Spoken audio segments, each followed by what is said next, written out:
आज का मौसम बहुत सुहाना था। आसमान में छाए बादल, लग रहा था जैसे अभी बारिश ले आएंगे। लेकिन यशोदा देवी की कढ़ाई में तेल तो खौल ही रहा था।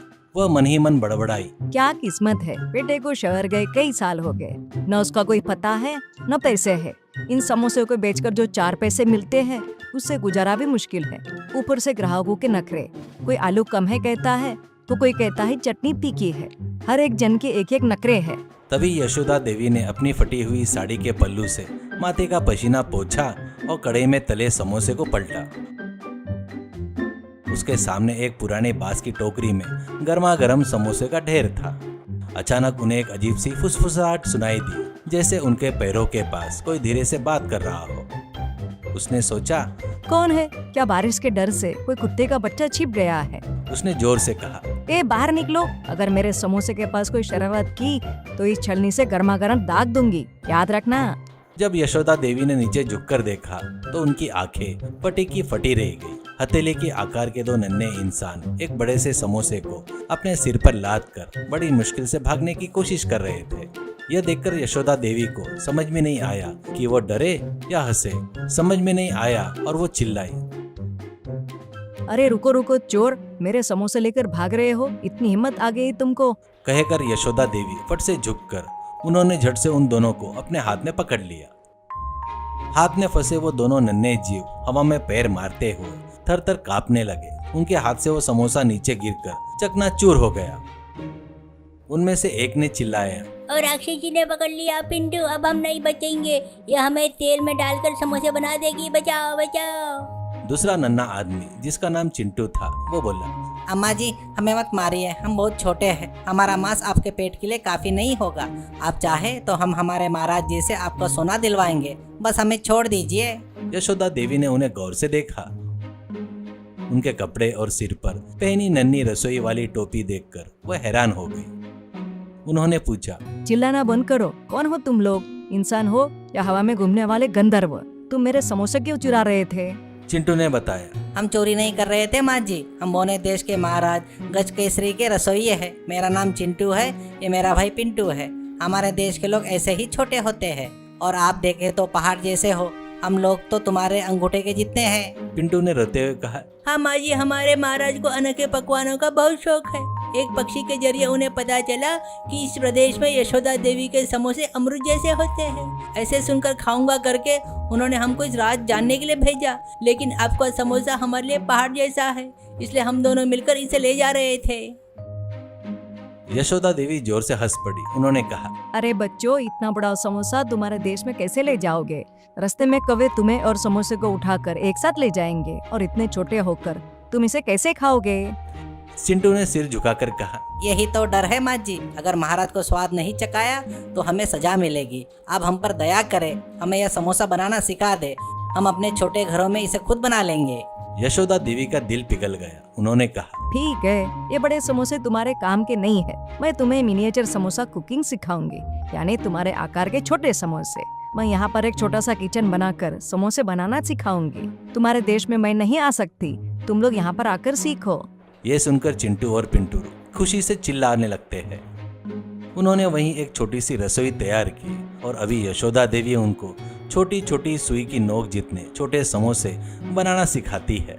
वे दोनों मैदा गूंदना, आलू को बारीक मैश करना और अजवाइन डालना सिखाने लगी। पिंटू ने मजाक से कहा, माँ जी ये मैदे का गोला मेरे सिर पर मत गिरा देना, वरना मैं समोसा बन जाऊंगा, थोड़ा संभल कर डालो। ऐसा पिंटू कहता है। यशोदा देवी हंसती है। तभी अचानक अजीब सी आवाज आती है। तभी आसमान से पक्षी जैसा एक बड़ा विमान नीचे उतरता है।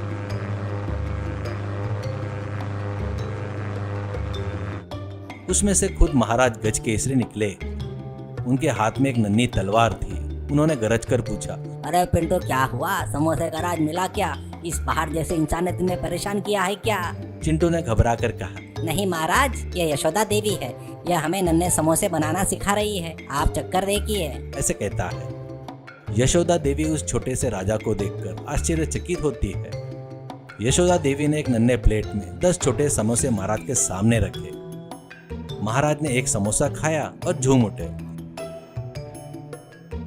अरे वाह, अद्भुत, अमोघ, ऐसा मसाला और ऐसी कुरकुर परत मैंने जीवन में कभी नहीं देखी। यशोदा देवी, हमारे देश पर बड़ा उपकार किया आपने। चिंटू पिंटू, अच्छे से सीख लो, एक मसाले का दाना भी कम हुआ ना, तुम्हारे रसोई कक्ष को सीज कर दूंगा, ध्यान में रखना। तुम लोग सीखने तक मैं यहीं पर रहूंगा। ऐसा कहता है। ऐसे ही यशोदा देवी कुछ दिनों तक उन लिलीपुट को सिखाती है। उस समय पिंटू समोसे बनाते वक्त उसमें उसका हाथ चले जाता है। चिंटू तेल में समोसे डालते वक्त खुद गिर जाने जाता है तो यशोदा देवी उनको बचाते हुए उनको बनाना सिखाती है। कुछ दिनों की ट्रेनिंग के बाद जब विदाई का समय आया तो महाराज ने यशोदा देवी को एक नन्ही पोटली दी। यह हमारे देश की संपत्ति है, आपकी अच्छाई का इनाम। ऐसा कहता है और यशोदा देवी वो लेने से पहले दूर से एक आदमी चलते हुए आते दिखाई देता है। वो कोई और नहीं था, वो यशोदा देवी का बेटा रामचरण बदहाल हालत में पहुंचता है और रोते हुए कहा, माँ मुझे माफ कर दो माँ, शहर गया था तो बड़ी नौकरी मिलेगी करके सोचा था, शहर में सबने मुझे धोखा दे दिया, खाने तक के पैसे नहीं थे, बस तुम्हारे समोसे की याद आई तो वापस आ गया, कहकर रोने लगता है। यशोदा देवी ने बेटे को गले लगा लिया और कहा, कोई बात नहीं राम, तुम वापस आ गए वही मेरे लिए बहुत है।